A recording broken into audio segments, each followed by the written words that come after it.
Hi, thanks for stopping by. Today is day 5 of my 12 Days of Craftmas. Today I'm going to show you how to make this really quick, easy, no glue gift box. You could put chocolates, absolutely anything in there. You could make it bigger if you wished, or you could resize it, make it smaller.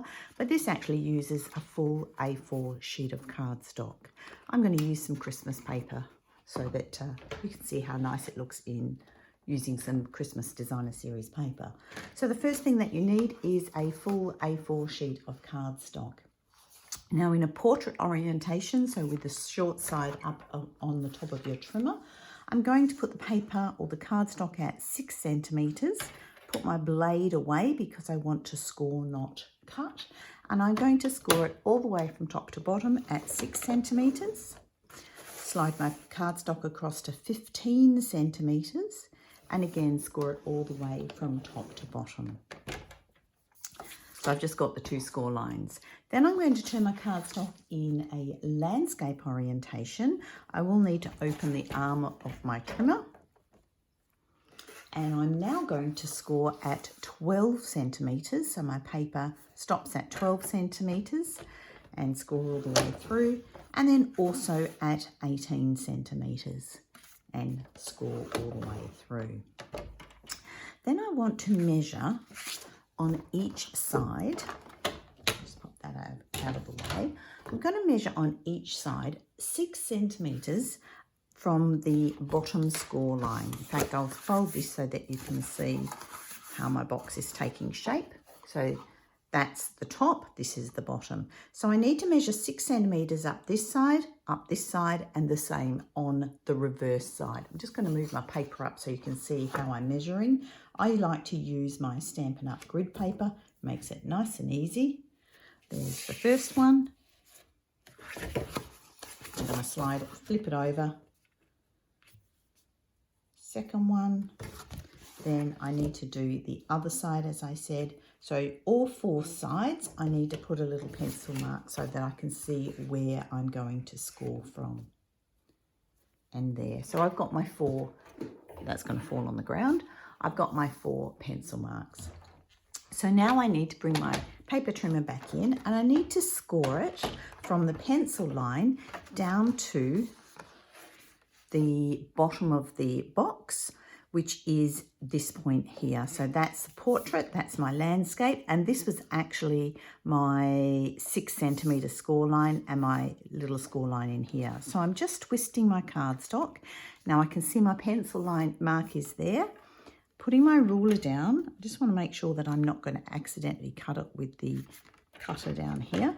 Putting my ruler down, and I can see the cross point of the 2 score lines here through the ruler. Put that down, and then I'm just scoring, and that's my nice score line. And I need to do that for each of those markings. So I am going to need to play and just move the paper around so that I can easily see it. I can see that through there, and I'm just positioning the paper, the cardstock down so that I can do my diagonals. If you're not confident with this, doing it this way, I'll show you another way that you can easily do it. You will need to have a bone scorer and a metal ruler.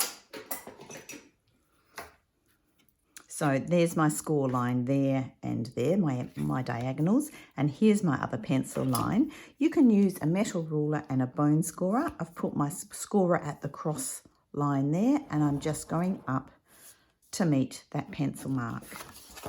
So entirely up to you how you do it. We just want to achieve all of the diagonals. I'm just using my rubber to rub out that pencil mark and flip it over to the inside and rub out those ones. Then we're going to fold and burnish all of our score lines. That's the horizontals, and these are the 2 verticals.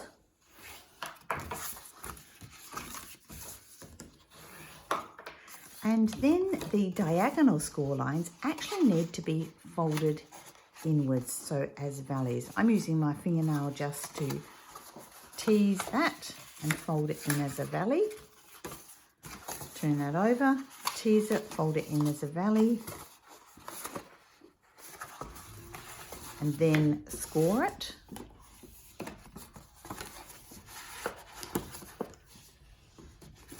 burnish it, sorry, not score it. Oops, I'm all thumbs today. Okay, and then that's all of my score lines nice and easily burnished. And when I want to make up my box, these all sit in nicely, and then my box can be closed up. But we haven't quite finished, we want to decorate. I've cut some DSP out just to decorate the top and the bottom. And I've cut it just to get the best use out of my designer series paper.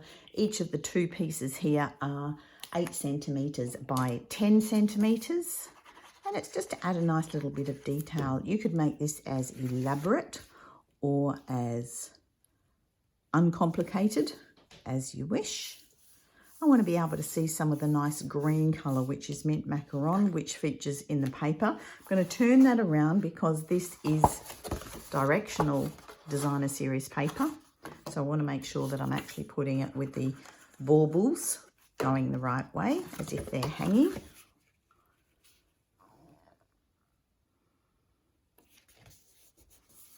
Okay, and then I'm just turning it to the side, and I have 2 more pieces, again, directional, so we want to put it there and there.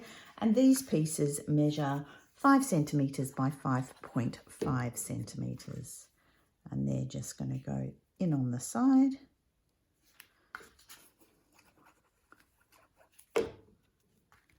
And in on the side on that one.